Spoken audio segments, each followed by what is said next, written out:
Psalm 65, first Lord read the Kalsura. ప్రార్థన ఆలకించువాడు సర్వ శరీరంలో నీ ఎంతకు వచ్చాడు.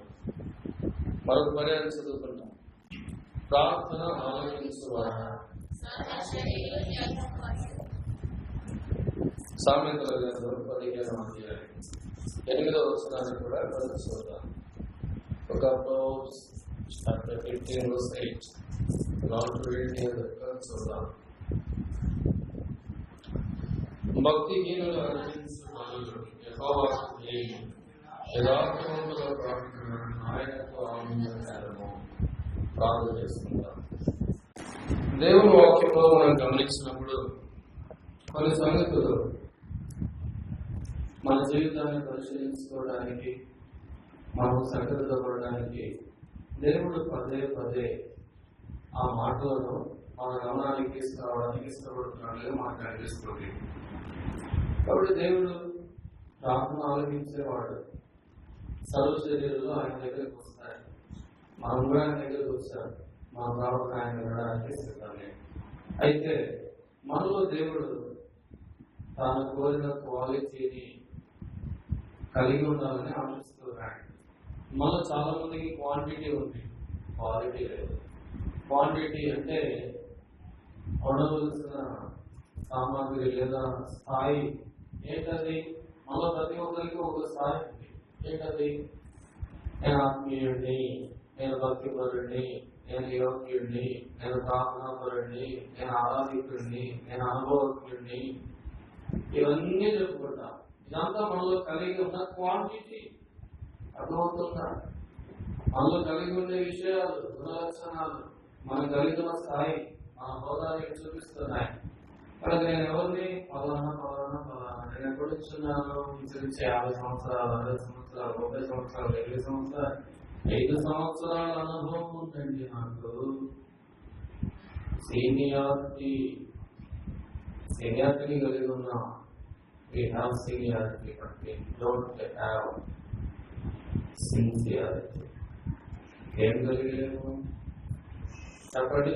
యథార్థతను కలిగలేము. ఏం కలిగి ఉన్నాం? అనుభవాలు కలిగి ఉన్నాం, ఆలోచనలు కలిగి ఉన్నాం, పర్సంటేజ్ కలిగి ఉన్నాం. దేవుడికి ఎవరికి అవసరం లేదు. దేవుడు కోరిని కావాలి, కోరిని నీలో చూడాలంటే అది నీలో చూడగలిగినప్పుడు దేవుడు తప్పకుండా నీకు ఆహ్వానించాడు. కాబట్టి 2 రకాలైన గుణాలు మన గమనానికి తేబడుతున్నాయి. ప్రార్థించేవారు లేదా బలి అర్పణ దేవుడి సన్నిధానాన్ని తీసుకొచ్చే వారి విషయంలో 2 రకాలైన ప్రజలు కనిపిస్తున్నారు. ఒకరు భక్తిహీనులైన వారు, 2వ రకం ప్రజలు యథార్థవంతులు. భక్తిహీనులు అర్పణ చేశారు, యథార్థవంతులు అర్పణ చేశారు. భక్తిహీనుల అర్పణ దేవుడు అసహిస్తున్నాడు, యథార్థవంతుల అర్పణను దేవుడు అంగీకరించాడు, ఆనందించాడు అని చెప్పవచ్చు. ఇప్పుడు దేవుడు ఆనందించాడు కనుకనే వారి ప్రార్థనకు జవాబు దొరుకుతుంది. కానీ యాత్రికులు దేవుడి ప్రార్థన ఆనందించగలడా? చెప్పగలమా? యథార్థంగా ఎవరు చెప్పాలో మాట దేవుని వాక్యం నిర్ధారిస్తాయి. దేవుని వాక్య ప్రకారంగా మనం భక్తిహీనులమైతే, భక్తిహీనులను కనిపిస్తే, మనకి ఎంత ప్రార్థన వచ్చినా, ఎంత అనుభవం ఉంది, ఎంత ఆరాధన చేస్తున్నా, ఎంత యోగ్యత మనం లోకరీతిగా కలిగిన వాళ్ళని చెప్పుకుంటూ ఉన్న ఈ క్వాంటిటీ అంతా కూడా దేవుడి సన్నిధానంలో మనం చేసే ప్రార్థన అంగీకరించబడేటట్టు చేయదు. దేవుడు కోరిన క్వాలిటీ, యథార్థత మనలో మనం కలిగి ఉండాలి. అది లేకుండా మనం ప్రార్థన చేస్తూ దేవుడికి వినిపించదు. ఈ విషయం గుర్తుపెట్టుకోండి. ఎవరిమైనా కావచ్చు, విశ్వాసులమైన, బాధ్యులమైన, సేవకులమైన, ఎవరైనా మన ప్రార్థన దేవుడికి వినిపించేది ఎప్పుడు అంటే మనలో యథార్థత ఉన్నప్పుడే. కాబట్టి యథార్థత గురించి రాత్రి నేను చెప్పదలుచుకోలేదు. ఎందుకంటే యథార్థత అనే అంశంలోనికి ఇంకా మనం వెంటలేదు. భక్తిహీనత గురించి చూస్తున్నాం. ఎవరిని భక్తిహీనులు లేదా ఏది భక్తిహీనత అని బైబిల్ చెప్తుందో దాన్ని పరిశీలించడానికి మనం ఆరంభించాం. యథార్థత కూడా భక్తిహీనత గురించి ఒక మాట మనం చూసుకొని కొన్ని మాటలు ధ్యానించి దానికి అనుగుణంగా కొన్ని సంగతులు బైబిల్ ఆధారం చేసుకుని ఆర్థికంగా ధ్యానించి వాళ్ళను పరిశీలించుకొని ప్రార్థన చేయడానికి ప్రయత్నిస్తాం. అదండి సామెతల గ్రంథము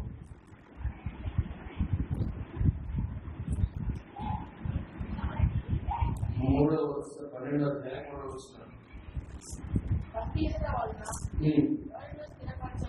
స్థిరపరచబడదు. నీతిమంతుల వేద ఏం కదలదు.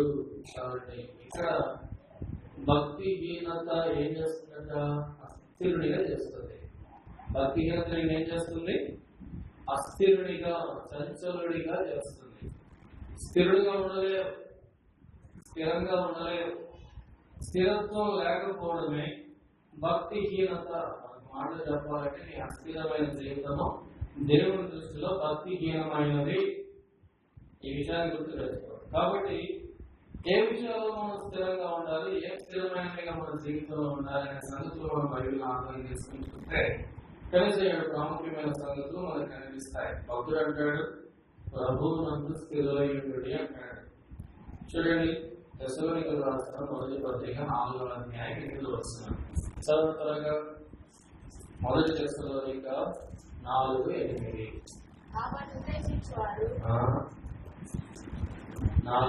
3:8. ఎలాగనగా మీరు ప్రభువునందు స్థిరముగా నిలిచిరా, మేమును బతికినట్టే అంటున్నాడు. ఏంటంట? ప్రభువునందు మీరు స్థిరముగా నిలిచిరా. ఫిలిప్పీ పత్రిక 4వ అధ్యాయం 1వ వచనం చదవండి. కావున నేను అపేక్షించు నా ప్రియ సహోదరులారా, నా ఆనందములు, నా కిరీటములైన నా ప్రియులారా, ఇట్లు ప్రభువునందు స్థిరులై. ప్రభువునందు ఏం కావాలంట? స్థిరులు. ప్రభువునందు స్థిరులమై ఉండాలంటే ఏం చేయాలా? మనలో స్థిరంగా ఉండవలసిన సంగతులు ఏంటి అని మనం బైబిల్లో ప్రశ్నిస్తే బైబిల్ మనం జ్ఞాపకం చేసి 7 ప్రాముఖ్యమైన సంగతులు ఈ రాత్రి మీద షేర్ చేసుకోవాలని అనుకుంటున్నాను. కాబట్టి గమనించండి, కనుక భక్తిహీనత అంటే అర్థమైంది కదా. ఏంటి భక్తిహీనత అంటే? అస్థిరత్వం, 2 తలంపులు, అర్థమైన 2 ways, ద్వంద్వ మార్గం. ఇదో అదో, కాసేపు విశ్వాసం, కాసేపు అనుమానం, కాసేపు భక్తి, కాసేపు భక్తిహీనత, కాసేపు వేదాంత, కాసేపు చెప్పండి అబద్ధం, మోసం, కాసేపు ఎంతో నీతి, కాసేపు దుర్నీతి. ఈ రెండింటిని బ్యాలెన్స్ చేస్తూ రెండింటిని కొనసాగించడానికి ఏం ఎంచుకోవాలో అర్థం కాక, ఏ మార్గం పోవాలో తెలియక, ఏ అభిమానులు కనుక ప్రజలు ఉన్నట్లు, ఎవరు నిజమైన దేవుడు అర్థం కాక ప్రజలు సతమతమైనట్లు, 2 తలంపుల చేత వారు కొట్టబడుతూ వచ్చినట్లుగా నేడు ఈ జీవితంలో ఇలాంటి అస్థిరమైనటువంటి స్థితి ప్రభువులో స్థిరంగా ఉండలేదు. ప్రభువులో స్థిరంగా ఉండలేకపోతే దేవుని దృష్టిలో నువ్వు భక్తిహీనానికి భక్తిహీనుడివి. కాబట్టి భక్తిహీనత అంటే ఏంటి అర్థం? ఏంటర్థం చెప్పండి? అస్థిరంగా ఉండడం. అస్థిరత్వమే, అస్థిరమైన నీ జీవితమే. ప్రభువునందు అస్థిరంగా ఉన్నా, స్థిరంగా లేదు. కాబట్టి స్థిరంగా ఉండడానికి నీ జీవితంలో స్థిరత్వాన్ని కలిగి ఉండవలసిన 7 ప్రాముఖ్యమైన సంగతులు. మొట్టమొదటిది కీర్తనల గ్రంథంలో 55వ కీర్తన 10వ వచనం చదువుడి. దేవా, నా యందు శుద్ధ హృదయం కలగచేయు, నా అంతరంగంలో స్థిరమైన మనసు. మొట్టమొదటిది విశ్వాసి తన జీవితంలో ప్రభువునందు స్థిరంగా ఉండాలంటే మనసు స్థిరంగా ఉండాలి. ఏ స్థిరంగా ఉండాలి? మనస్సు అస్థిరమైపోకూడదు. ఇదిలో చాలా మంది మనస్సు అస్థిరమైపోయి స్థిరపరచకూడదు, స్థిరంగా లేదు. ఏం ప్రార్థన చేస్తావు స్థిరంగా లేకపోతే? ఏం ఆరాధిస్తావు స్థిరంగా లేకపోతే? ఏం వాక్యం చదువుకుంటావు స్థిరంగా లేకపోతే? ఈ అస్థిరత్వం వలన నీ హృదయంలో అవసరమైన కలవడం, గందరగోళం, ప్రభువులో స్థిరత్వం లేకుండా పోయింది. అర్థమవుతున్నా? ప్రభువులందు స్థిరుడు ఉండాలంటే మొట్టమొదటి విషయం నీ మనసు స్థిరపరచబడాలి. నీ మనసు స్థిరపరచబడాలి. కాబట్టి అస్థిరత్వం ఎప్పుడు వచ్చిందో అప్పుడే పాపం దాని జీవితంలో ప్రవేశించింది. అస్థిరత్వం ఎప్పుడు వచ్చిందో అప్పుడే సంస్థలు పడిపోవడానికి కారణం ఏంటి? అస్థిరత్వం ఎప్పుడు వచ్చిందో అప్పుడే అవ్వ చెప్పబడిన వద్దన్న సంగతిని చెయ్యటానికి, అర్థమైందా? దేవుని మీద ఉన్న విశ్వాసం కలిగిన అర్థం ఏంటి? అస్థిరత్వం వచ్చింది. అస్థిరత్వం, అస్థిరత్వం, అస్థిరత్వం. స్థిరమైన మనస్తత్వం ఉన్నప్పుడే దేవుడు స్థిరంగా ఉండగలరు.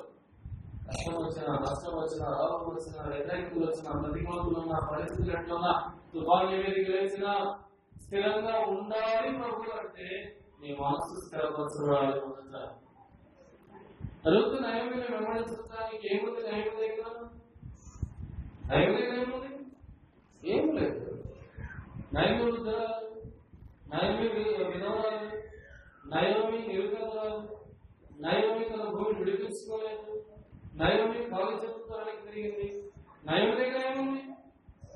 కానీ విశ్వాసంతో రూతు నయోమిని వెంబడించడానికి ఇష్టపడ్డప్పుడు ఒక మాట రాయబడింది. చదవన్న మాట రూతు గ్రంథము 1వ అధ్యాయం. నయోమి రూతుతో చెప్తూ ఉంటుంది, మనం ఇంటికి వెళ్ళిపో, నీ తోడికోడలు వెళ్ళిపోయింది కదా, నువ్వు కూడా వెళ్ళిపో, నీ తండ్రి ఇంటికి వెళ్ళి నీ స్వదేశానికి వెళ్ళి వాళ్ళతో పాటు నువ్వు కూడా హాయిగా కాలం గడుపు, వివాహం చేసుకుని చక్కగా కుమారులు కానీ ఆశీర్వదించబడినట్టుగా మీరు ఉండండి, మీరు వెళ్ళిపోండి అని చెప్పంటే చదువుతూ అన్నప్పుడు ఇక్కడ ఒక మాట రాయబడింది. చూడండి, 1వ అధ్యాయం 18వ వచనం. తనతో కూడా వచ్చుటకు ఆమెకు మనస్సు కుదిరినదని. ఏం కుదిరిందంట? మనస్సు కుదిరింది, మనస్సు స్థిరమైంది. నయోమిని వెంబడిస్తాడు, వృద్ధురాలైతే అయింది, విధవరాలైతే అయింది, ఎవరైపోతే ఉండకపోయి ఏం పర్వాలేదు. వయస్సును వెళ్తూ కలుసుకున్నప్పుడు భయాలు మాట్లాడుతూ సార్, నేను వయస్సు వారితో నీ సమాన వయస్సులో వెంబడించగా నీ అత్తలు వెంబడించిన విధానం అంతటి గురించి వెళ్ళినప్పుడు నా ప్రజలందరూ కూడా నేను కూడా గ్రహించిన సత్యం ఏంటంటే నువ్వు యోగ్యురాలు, నువ్వు యోగ్యురాలు, నువ్వు యోగ్యురాలు. భయపరిచే సాక్ష్యం ఎందుకు వచ్చింది? సాక్ష్యం ఏం కారణం అంటే మనస్సు గురించి. కాని దేశానికి, తన ధ్యాన దేశానికి వెళ్తుంది, తనకు తెలియని ప్రసవం దగ్గరికి వెళ్తుంది, తనకు భాష రాదు, ఆ ప్రసవం దగ్గరికి వెళ్తుంది, ఒక వృద్ధురాలు వెంబడించి వెళ్తుంది, తన దానం వివరాలు ఆమె వెంబడిస్తున్న వృద్ధురాలతో వివరాలే, వాళ్ళకంటూ మగతోడు లేదు, పిల్లలు లేదు, ఏ నిరీక్షణ కనిపించడం లేదు, ముందు వ్యక్తి ఏం జరుగుతుందో తెలియదు. ఇలాంటి పరిస్థితుల మధ్య ఒక వృద్ధురాలి వివరాలి వెంబడించడానికి మనస్సు కుదుర్చబడిందంట.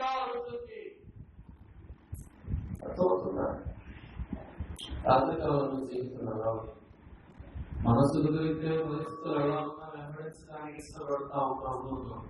ఇక్కడ అనేకలు ప్రభువుని దూరం అయిపోతున్నారు. ఏం కారణం? మనసు స్థిరంగా లేదు.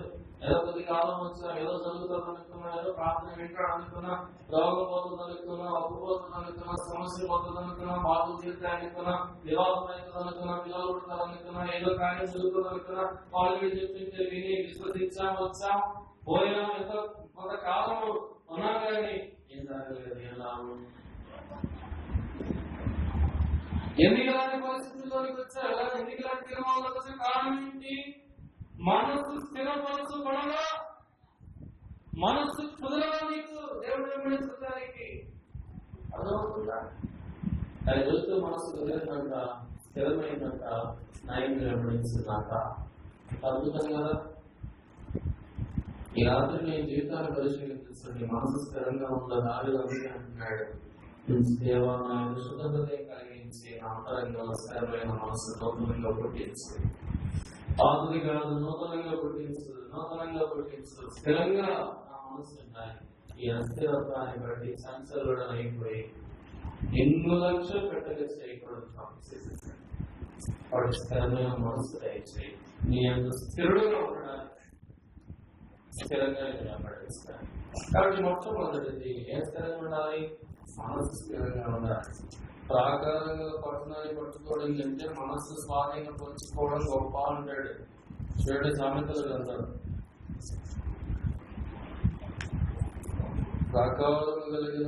ప్రాకారం లేక పాడైపోయిన భూమి ఎంతో. చూడండి 25వ అధ్యాయం 28తో చూడండి. ప్రాకారం లేక పాడైపోయిన భూమి ఎంతో, తన మనస్సును అణచుకోలేని వాడును. నీ మనస్సు అణచుకోలేకపోవడం, నీ మనస్సు నీ స్వాధీనంలోకి రాకపోవడం, నీ మనస్సు నువ్వు కంట్రోల్ చేసుకోలేకపోవడం వలన అస్థిరమైపోయి దేవునికి వ్యతిరేకంగా పాపంలో పడితే ప్రమాదం ఉంది. ఈ సమస్త మార్గంలో నువ్వు అస్థిరమైపోయే ప్రమాదం ఉంది. కాబట్టి స్థిర మనస్సు అవసరం, స్థిర మనస్సు అవసరం, స్థిర మనస్సు అవసరం. ప్రభువు స్థిరుడిగా ఉండాలంటే వృద్ధుల స్థిర మనస్సు అవసరం.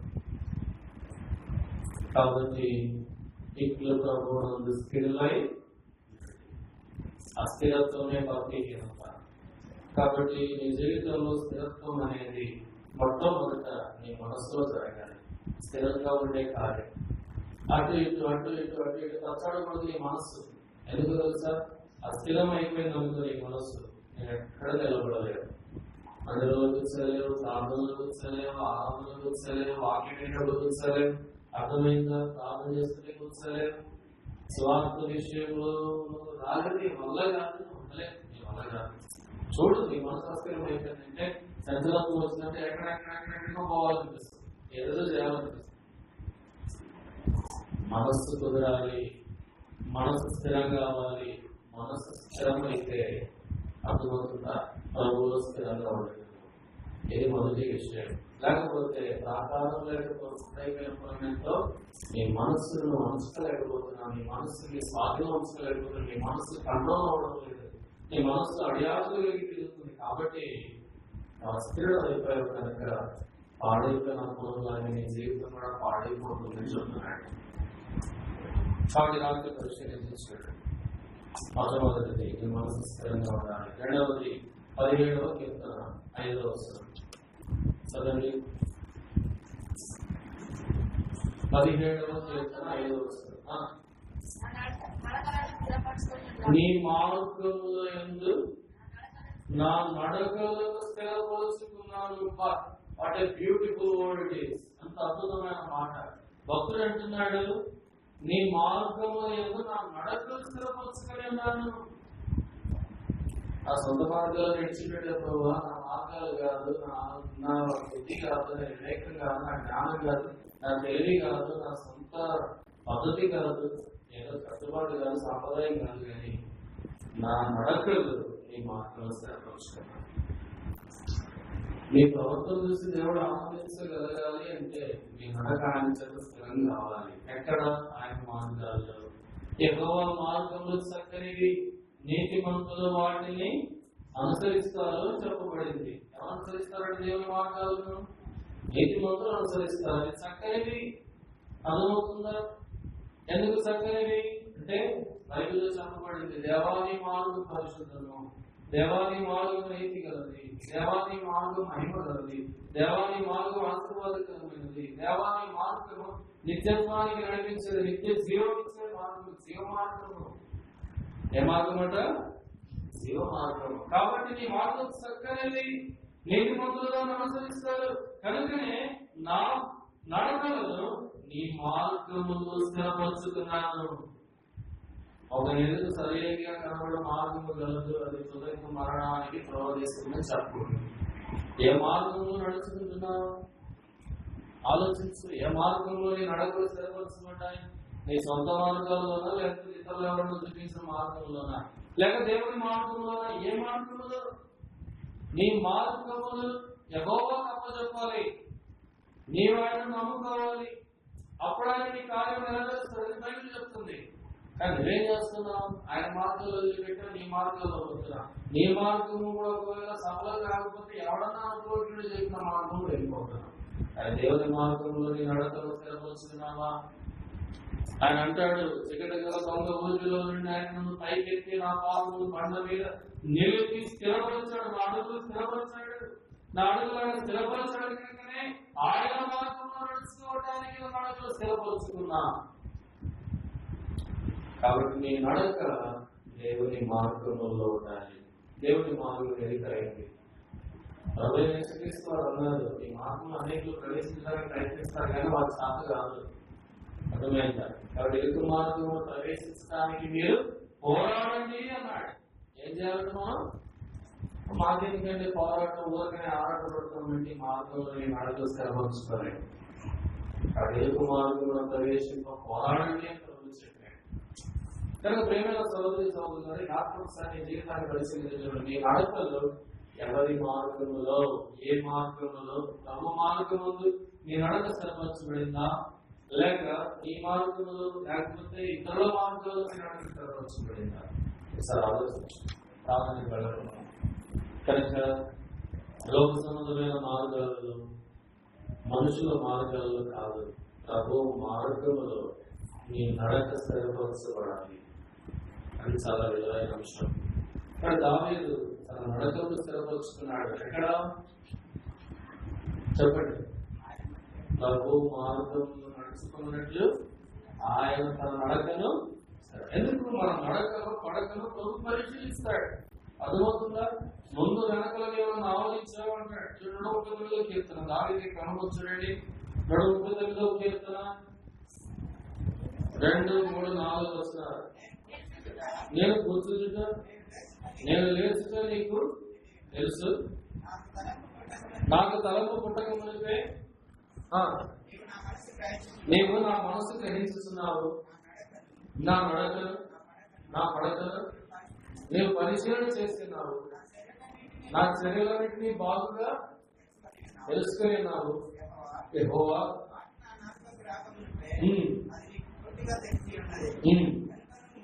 వెనుకను ముందును నీవు నన్ను ఆవరించి ఉన్నావు. వాటి వండర్ఫుల్ వాడికి వెనుక ముందు నీ నన్ను ఆవరించావు. కనుక నేను నడక నీ మార్గంలో స్థిరపరుచుకున్నాను. ఎందుకు? నేను కూర్చున్నా చూస్తున్నా, నేను లేచినా చూస్తున్నా, నేను పడుకున్నా చూస్తున్నా, నేను నడిచినా చూస్తున్నా. కాబట్టి నా మార్గాలు నా నడకలు నీ మార్గంలో స్థిరపరుచుకున్నా. ఒకప్పుడు జగడలో దొంగ ఊపిలో ఉన్నాను, నేను ఇరుక్కుపోయా. అలాంటి పరిస్థితుల్లో నేను పైకెచ్చా. ఆ స్థితి నుండి పైకెత్తి నా అడుగులను బండ మీద స్థిరపరిచావు. అలాంటప్పుడు మరలా బోధలోకి దింపే మార్గంలో నేను నడుచుకోను. జగడలో దొంగ ఊపిలోకి తీసుకెళ్లే మార్గంలో నేను నడుచుకోను. యెహోవా నా నడకలు నీ మార్గంలో స్థిరపరుచుకుంటాను. ఎందుకంటే నేను ముందు వెనక ఆహ్వానించాను. నీ మార్గాన్ని విడిచి నీ ఆత్మను విడిచి నేను ఎక్కడికి పారిపోగలను. నీ సన్నిధి నుండి నేను ఎక్కడికి పారిపోగలను. ఆకాశంలో ఎక్కిన అక్కడ నీవు ఉన్నావు, సముద్రంలోకి దిగి వెళ్ళినా అక్కడ నీవు ఉన్నావు, పాతాళంలోకి దిగి వెళ్ళినా అక్కడ నీవు ఉన్నావు, వేకువ రేకులు కట్టుకుని అగాధంలో వెళ్ళినా కడుపు నీ చేయండి, నీ హస్తం ఉంది. నేను ఎక్కడికి పోగలను. కనుకనే నీ మార్గంలో నడుచుకున్నట్లు నా నడకలు నేనేం చేశాను? స్థిరపరచు. కాబట్టి సహోదరి సహోదరుడా, నీ నడక స్థిరం అవ్వాలి. ఎక్కడ? దేవుని మార్గంలో. ఎక్కడ చెప్పండి? దేవుని మార్గం. నీ నడకలు లోక మార్గంలో స్థిరం కాకూడదు, పాప మార్గంలో స్థిరం కాకూడదు, మనుషుల మార్గాల్లో స్థిరం కాకూడదు, నీ సొంత మార్గాల్లో స్థిరం కాకూడదు. దేవుని మార్గంలో స్థిరం అవ్వాలి నీ నడక. ఎందుకంటే నిన్ను జగడగల దొంగ ఊరిలో నుండి పైకెత్తి నీ అడుగులను బండ మీద నిలిపి నీ అడుగులను స్థిరపరిచాడు దేవుడు. జారి పడకుండా, జారి నిత్య నరకంలో పడకుండా నేను నిలవబెట్టాడు కనుక నీ నడకలు ఆయన మార్గంలో స్థిరపరచుకోవాలి. అప్పుడు ప్రభువులకు స్థిరంగా ఉన్నాయి కదా. 2వ విషయం. 3వది ఎస్తేరు గ్రంథం 3వ అధ్యాయం 4వ వచనం చదవండి. ఎస్తేరు గ్రంథం 3:4 త్వరగా. ఈ ప్రకారం వారు ప్రతిదినం అతనితో చెప్పుచు వచ్చిన అతడు వారి మాట చేయడం పెట్టలేదు పెట్టకపోయిన కనుక వారు మొదటికై యొక్క మాటలు స్థిరపడునో లేదో సూతమని దానిని హామానుకు తెలిపారు. ఇక్కడ సందర్భం ఏంటంటే, హామాన్ అనే ఒక వ్యక్తి ఉన్నాడు సుషాను కోటలో ఉన్నటువంటి రాజు గారు, అహజ్వేరోషు రాజు. అద్భుతంగా ఆయన పదవిని హెచ్చించాడు. హఠాత్తుగా ఆకస్మికంగా ఆయన పదవి పెరిగిపోయింది. అసలు ఎవరు లేని రాజు వారికి ఇచ్చిన వాడు ఆయనను ఉన్నతమైన స్థానంలో పారిశ్రులు రాజు పెట్టాడు. అసలు ఎన్ని పెట్టాడో ఎవరికి తెలియదు ఆ చరిత్ర. రాజు పెట్టాలని ఇచ్చింది, పెట్టేసిన తర్వాత కొద్ది కాలం గడిచిపోతూ వచ్చింది. రాజ్యంలోని ప్రజలందరికీ రాజు ఏం ఆజ్ఞాపించారంటే, హామాను వస్తుంటేనే మోకాళ్ళు వేసి నమస్కారం చేయాలి. హామానికి ఏం చేయాలా? మోకాళ్ళు వేసి నమస్కారం చేయాలి. కాబట్టి రాజ్యంలో ఉన్నటువంటి వాళ్ళు చాలా మంది ఉన్నారు. ఆ రాజ్యంలో ఎంతమంది ఉన్నారు తెలుసా? యూదులు బబులోను సామ్రాజ్యంలో ఉన్న ప్రజలే కాకుండా చెరగా కోల్పోబడినటువంటి యూదులు ఉన్నారు. మొర్దెకైతో పాటు సజావమైన యూదులు ఆ శూషానందు నివసిస్తున్నటువంటి వారు, ఆ సంస్థానాలన్నింటిలో కూడా నివసిస్తున్న యూదులు ఉన్నారు. ఎంతమంది ఉన్నారు వాళ్ళు చెప్పండి. ఒకరిని చూస్తే ఎంతమంది ఉన్నారు?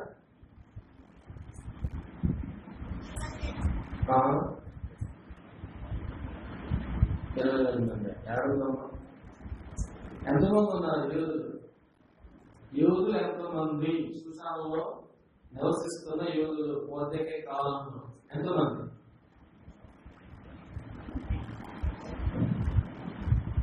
అవుతారే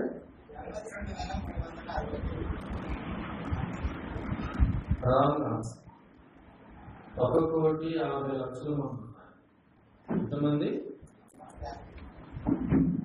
1,50,00,000. 1 కోటి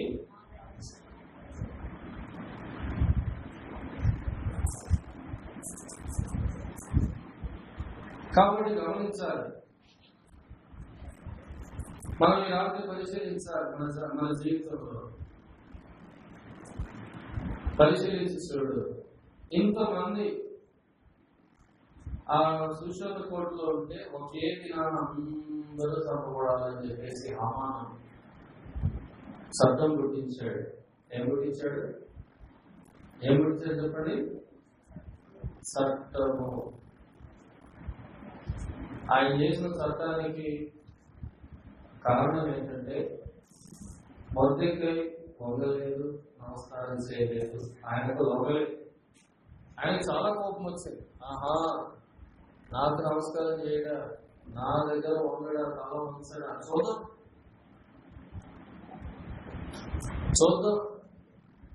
కొద్ది పరిశీలించాడు. తర్వాత మిగతా వాళ్ళు చెప్పాడు. బహుశా వాళ్ళు వచ్చి అడిగారు, అయ్యా నువ్వెందుకు రాజాజ్ఞ కదా, నువ్వెందుకు ఆ పని చేస్తున్నావు, ఎందుకు నీవు ఆయన నమస్కారం చేయడం లేదు, ఎందుకు నువ్వు మోకాలు వేయడం లేదు, ఏ కారణం అంటే ఆయన అంటాడు, నేను యూదులను ఈ కార్యం చేయరావు అంటే వాళ్ళు అప్పుడు ఏం చేశారంటే హామానికి చెప్పారు. హామాన్ సంగతిని పరిశీలించినప్పుడు అది వాస్తవమైంది. వాస్తవమైన తర్వాత పగబెట్టుకున్నాడు, కక్ష పెంచుకున్నాడు.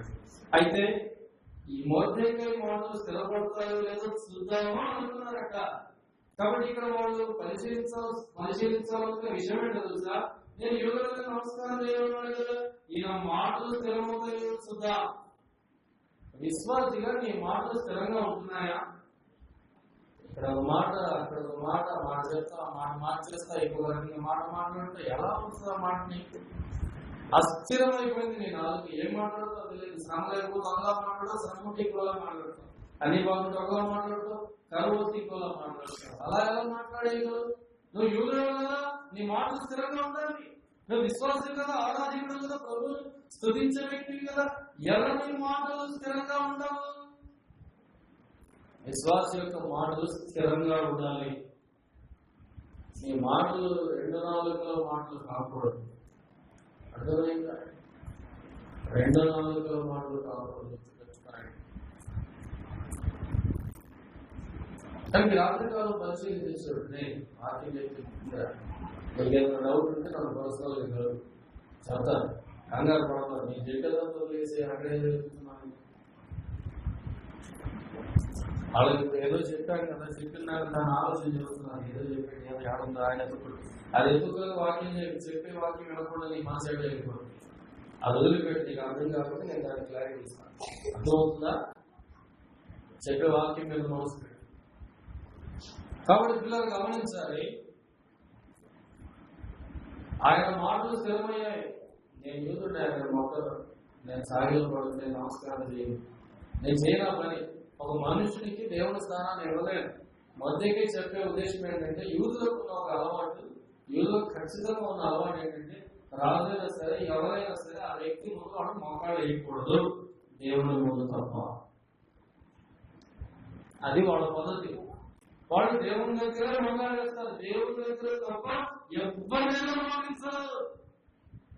ఒకవేళ బానిసగా ఉన్నా సరే అర్థమైందా? బానిసగా ఉన్నా సరే, వాళ్ళకి అధికారం లేకపోయినా సరే, చంపబడే పరిస్థితి వచ్చినా తలకాయ తీసేసిన వాళ్ళు మాట్లాడేది దేవుని దగ్గర తప్ప. అది వాళ్ళ ఖచ్చితమైన తీర్మానం, వాళ్ళందరూ అవసరం. కాబట్టి ఇప్పుడు యూదుడు కనుక మనం శరీరం కష్టంగా చెప్పినందుకు ఆత్మ పగం పెట్టుకున్నాడు, అయినా మాట మార్చలేదు. చంపుతాడు, ఆత్మను చంపని మాట మార్చలే, చట్టం పుట్టించని మాట మార్చలే. అర్థమైందా? అదే మాట స్థిరమైపోయిన మాట. నేను యూదుడిని ఆ పని చేయలేదు, నేను యూదుడిని ఆ పని చేయలేదు, యూదుడిని ఆ పని చేయలేదు. మాట స్థిరంగా చెప్పాడు. మరణ శాసనం వస్తుంది రాని, ఏ హామాను చంపేస్తాడు చంపని, నీతో పాటు లక్షల మంది, కోటి 1,50,00,000 మంది యూదులు మరణిస్తారు, మరణించని. కానీ మాట మాత్రం మారుస్తున్నారు. మాట మాత్రం మనం ఏం చేస్తాం? అప్పులోడి దగ్గర ఒక మాట, మళ్ళొచ్చుడు ప్రార్థన చేస్తాం. మందిరంలో ఒక మాట, సేవకుల దగ్గర ఒక మాట, సంఘ పెద్దల దగ్గర ఒక మాట, చెట్టు కింద దగ్గర ఒక మాట, వంట రూమ్లో ఒక మాట, బయట తిరుగుతుంటే ఒక మాట, ఊరికి పోతే ఇంకొక మాట. ఇలా మాట మార్చి ఆ మాట ఏమార్చి మళ్ళీ వచ్చి భక్తిగా నాయన తండ్రి ప్రార్థన చేసి దేవుడు ఏడండి ప్రార్థన. వాళ్ళు ప్రార్థించారు విడుదల కోసం, దేవుడు విన్నాడు. ఏం కారణమో తెలుసా? మాటలు స్థిరంగా ఉన్నాయి. సమస్య వచ్చినా, శ్రమ వచ్చినా, కష్టమైన పరిస్థితి వచ్చినా, సాగే వచ్చినా వాళ్ళ మాట మారలేదు. పరిస్థితిని బట్టి పరిస్థితి మాట మార్చేస్తున్నావా? మాటలు మార్చే వ్యక్తి యొక్క ప్రార్థన దేవుని దృష్టికి అంగీకారంగా ఉండదు. పరిస్థితులు ఎలా ఉన్నాయి, మాట మారకూడదు, స్థిరంగా. కాబట్టి విశ్వాసి స్థిరంగా ఉండవలసిన మూడో విషయం ఏంటి? మాట విషయంలో స్థిరుడై ఉండాలి. ఖచ్చితంగా ఉండాలి, ఖచ్చితంగా నిశ్చయంగా ఉండాలి. మాట మారకూడదు, ప్రాణమైన ఉండాలి. అది మొదటి కేంద్రంలో నేర్చుకునే అనుభవం. మొదటిది ఏంటి చెప్పండి? మనసు స్థిరంగా ఉండాలి. రెండవది నడక స్థిరంగా ఉండాలి. మూడవది మాట స్థిరంగా ఉండాలి. నాలుగవది చూడండి, సాంకేతిక 18 త్వరగా చదవండి, టైం లేదు. ఉద్దేశములు ఆలోచన చేత స్థిరపరచబడును, వివేకముగా నాయకుడు యుద్ధము. చాలు. ఉద్దేశము ఆలోచన చేత ఏమవుతుందట? స్థిరపరచబడు. ఆలోచన చేత స్థిరపరచబడుతున్నావు. ఉద్దేశం అయితే ఉద్దేశం ఆలోచన బట్టి స్థిరపరచబడితే ఆ ఆలోచన అంత స్థిరంగా ఉండాలా? ఆలోచించండి. ఇప్పుడు ఆలోచన ఉన్న ఉద్దేశం ఏమవుతుందట? స్థిరపరచబడుతుంది. ఉద్దేశాన్ని స్థిరపరిచేది ఆలోచన అయినప్పుడు, ఉద్దేశాన్ని స్థిరపరిచే శక్తి ఆలోచన ఉన్నప్పుడు ఆ ఆలోచన ఎంత స్థిరంగా ఉండాలి? మన ఆలోచన స్థిరంగా ఉండవు. అర్థమైందా? నరుని హృదయంలో అనేకమైన ఆలోచనలు పుట్టుకొస్తాయి. ఒకటి కాదు, రెండు కాదు. ఒక దినాన అర్థమైన పరిశీలించారట, 24 గంటల్లో మనిషి మేల్కొని ఉంటే వాడు 25,000 ఆలోచనలు ఆలోచిస్తాడట. ఎన్ని వేలు? ఒక దినానికి. 24 hours, 24 గంటల్లో 24,000 ఆలోచనలు వస్తాయి. ఆలోచించు. ఇందులో ఒక్కటి కూడా వస్తూనే ఉంటాయి. మీరు చూడండి, వీడియో అంతా అమెరికా దాకా పోయిస్తుంది. చూడండి, నా ఆలోచన అమెరికా దాకా పోయింది. వీడియో ఉన్నాను కానీ ఆలోచన ఎక్కడికి పోయింది? భూమికి అవతల భాగంలో ఉన్న అమెరికా దగ్గరికి వెళ్ళిపోయింది. నేను వీడియో ఉన్నాను. మన ఆలోచనలు పోతాయి, పరి ఇది కాదు, రకరకాలు. బయట చెప్తుంది, నరుని హృదయంలో అనేకమైన ఆలోచనలు ఉంటాయి. యెహోవా యొక్క తీర్మానంలో స్థిరమైన తీర్మానం. ఈ ఉద్దేశాన్ని స్థిరపరచాలంటే విశ్వాసి గాని హృదయంలో స్థిరత్వం కలిగిన ఆలోచన రావాలి. ఈ ఆలోచన ఎవరి వల్ల తెలుసా? దేవుడు మాత్రమే ఇవ్వగలడు. దావీదు అంటాడు, నాకు ఆలోచన కలిగితే యెహోవాను స్తుతిస్తాను అంటాడు. ఎలాంటి ఆలోచన ఇస్తాడో తెలుసా ఆయన? చూడండి, 29వ అధ్యాయం యెషయా గ్రంథం. ఎలాంటి ఆలోచన ఇస్తాడు ఆయన? ఇచ్చే ఆలోచన 29:15. లేదా 19 చదవండి.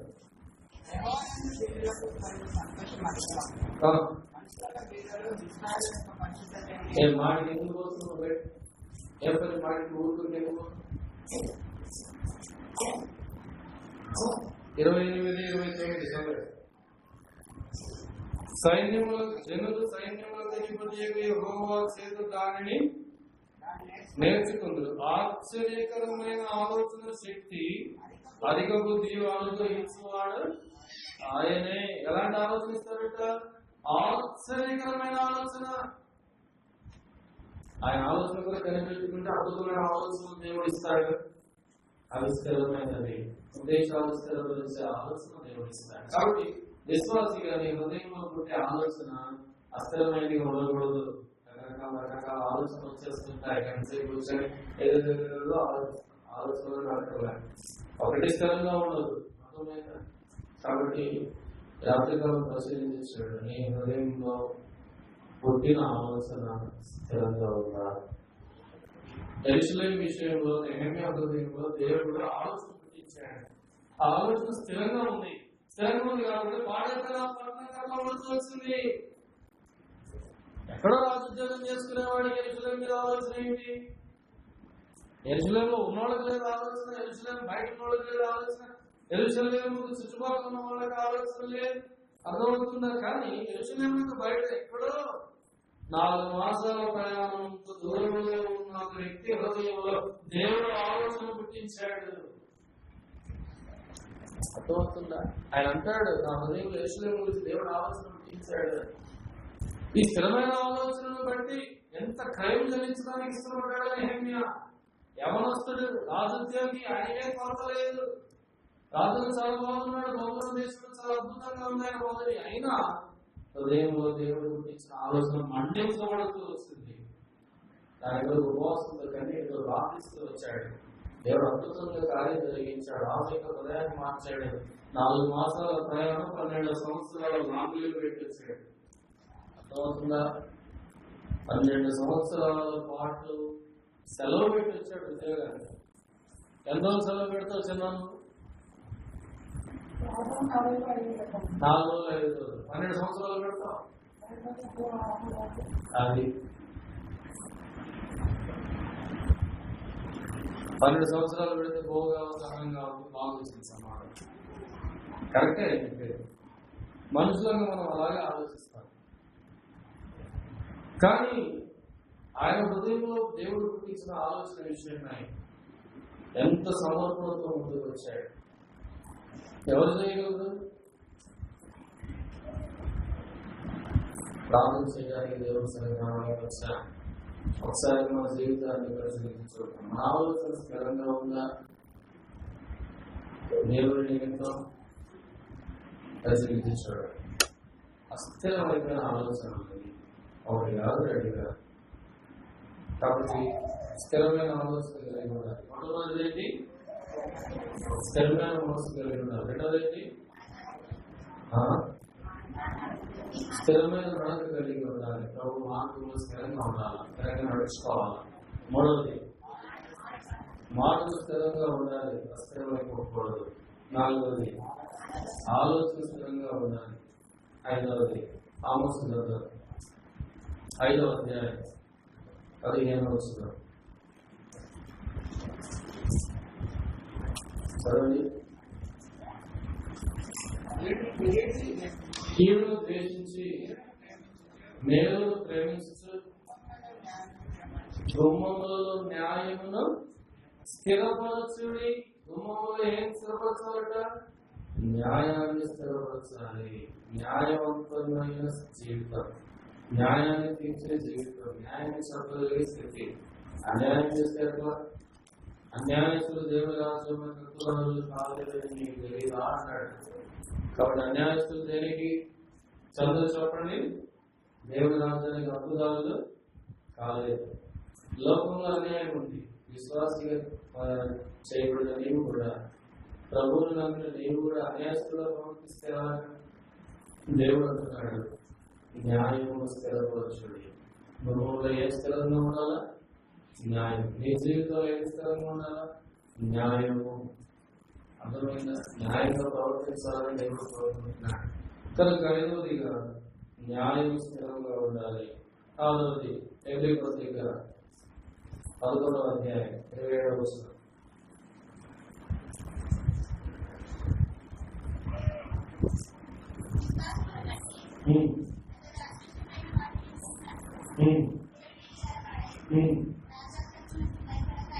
స్థిర బుద్ధి గలవాడై, ఏ బుద్ధి గలవాడై? మోషే గారి గురించి ఇక్కడ చెప్పబడింది. అదువైతే ఐగుప్తులు ఆయన విడిచిపెట్టి వెళ్ళిపోయాడు. రాజకుమారులు ఒకటిగా పెంచబడ్డాడు. అల్పకాల పాప భోగం అనుభవించడం కంటే దేవుడు ప్రజలతో శ్రమ అనుభవించడం మేలనించుకున్న మోషే రాజానికి భయపడక అదృష్టుడైన వాడిని స్థిర బుద్ధితో చూసి ఐగుప్తులు విడిచిపెట్టి వెళ్ళిపోయాడట. రాజసింహాసనం నాకు అక్కర్లేదు, రాజును నాకు అక్కర్లేదు, పరిపాలించే పరిపాలన, అధికారము, సార్వభౌమత్వము, ఈ యోగ్యతలన్నీ ఐగుప్తు చేతి కనిపించే యోగ్యతలని నాకు అవసరం. దేవుని ప్రజలకు సమయం నాకు కావాలా? వెళ్ళిపోయాడు. ఐగుప్తులు విడిచి వెళ్ళిపోయాడు. కారణం ఏంటంటే అతనిలో ఏం కనిపించింది? స్థిర బుద్ధి కాబట్టి. మన బుద్ధి స్థిరంగా ఉందా? అర్థమవుతుందా? మన బుద్ధి స్థిరంగా ఉండాలా? చాలా మంది బుద్ధి స్థిరంగా ఉండదు. వాడి బుద్ధి మా పరిస్థితులను బట్టి మారిపోతుంటుంది. అర్థమవుతుందా? మారిపోయే బుద్ధి కలిగి ఉండకూడదు. మార్పు చెందిన స్థితి. కనుక నీ బుద్ధి విషయంలో స్థిరుడై ఉండాలి మోషేలాగా. అప్పుడు ప్రతిఫలంగా గొప్ప బహుమానం కలుగుతుంది. ఈ విషయాన్ని గుర్తుంచుకోవాలి. 7వది చివరిది అపోస్తలుల కార్యములు 16వ అధ్యాయం 5వ వచనం.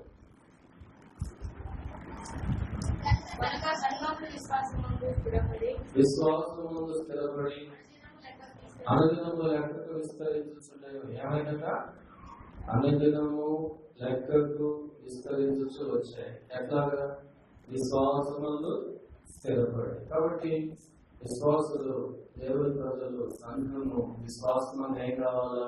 స్థిరులు కావాలి. విశ్వాసం స్థిరులమైనప్పుడు పరిస్థితులన్నిటి మధ్య ప్రభుపై ఆధారపడగలరు. ప్రభు మనకు సహాయం చేస్తాడు. కాబట్టి మొట్టమొదటి ఏంటి? స్థిరమైన మనసు ఉండాలా. రెండవది స్థిరమైన నడక ఉండాలా దేవుని మార్గంలో. మూడవది స్థిరమైన మాట ఉండాలా. నాలుగవది స్థిరమైన ఆలోచన కలిగి ఉండాలా. ఐదవది స్థిరమైన న్యాయం. పరిస్థితులను బట్టి పక్షపాతంతో తీర్పు చెప్పడం కాదు, కానీ వాస్తవాన్ని మాట్లాడగలిగి కుటుంబంలో న్యాయాన్ని స్థిరపరచగలిగే జ్ఞానంతో సమన్వయింపబడాలి. తర్వాత ఆరవది స్థిరమైన బుద్ధి మనకు ఉండాలా. ఏడవది స్థిర విశ్వాసం కలిగిన వారంగా ఉండాలి. అప్పుడు ప్రభు మన ప్రార్థన అంగీకరిస్తాడు. అస్థిరమైన మనస్తత్వాన్ని, అస్థిరమైన స్థితిని కలిగి ఉంటే మనం దేవుడి దృష్టిలో భక్తిహీనంగా కనిపిస్తాం. పరిస్థితులను బట్టి మారిపోతే కావాలని ఆ కాలం ప్రకారంగా ఏ ఎండ కొందరు బట్టి ఏ రోజుగా బాధపడే స్థితి, అస్థిరత్వం, దొంగ వైఖరి కలిగి ఉంటే దేవుడి దృష్టిలో మనం భక్తిహీనం అయిపోతాం. కాబట్టి భక్తిహీనత అస్థిరంగా చేస్తుంది. నీతి మంతుల వేరు తరలించబడదు. రాత్రికాలంలో జీవితాన్ని పరిశీలించుకొని ఎలా ఉన్నాం? యథార్థంగా దేవుడి సన్నిధిలో ప్రార్థించడానికి ప్రయత్నించాం. ప్రార్థన చేసుకుంటాం. సహోదరుల వైపుగా ప్రార్థన ఆరంభించండి. అంశాలు